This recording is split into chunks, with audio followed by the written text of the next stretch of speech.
Aidha, kutokana na usimamizi mzuri wa baraza lako, bajeti ya halmashauri kwa mwaka 2024-2025 imepanda kufikia bilioni 8,348,129,000. Kwa kuwa mnazo taarifa, hali halisi inajionyesha kwenye jedwali lililoambatanishwa pamoja na hii, ambapo kwa sasa hadi leo mnapoondoka mnajivunia uwepo wenu, kwa sababu tayari tumekusanya bilioni 10,69,696,300 ambayo ni sawa na 120.62. Kwa hiyo mnayo kila namna ya kujipongeza kwa hatua hiyo hadi siku ya leo.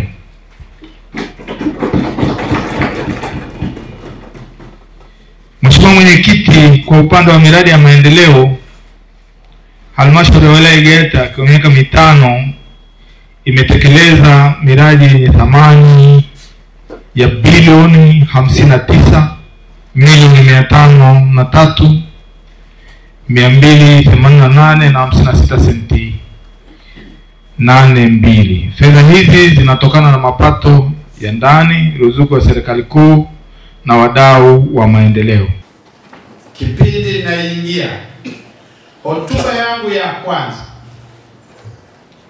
niliwaambia ninatamani kumaliza miaka 5 bila kumwonea mtumishi yoyote, isipokuwa yeye mwenyewe kwa matakwa yake mwenyewe. Wapo ambao walijifuzisha kazi wenyewe, kanuni zikafanyaje? Zikawatema. Baraza hili halikumwonea mtu.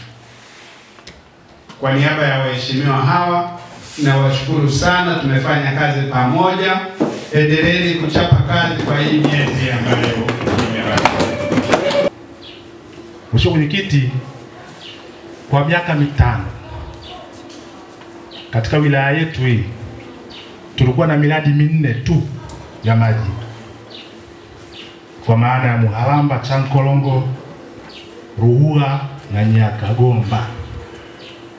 Kipindi kidogo hichi tumejenga miradi zaidi ya 22 ambayo kila diwani anajua huko alikotoka miradi hiyo iko sehemu gani.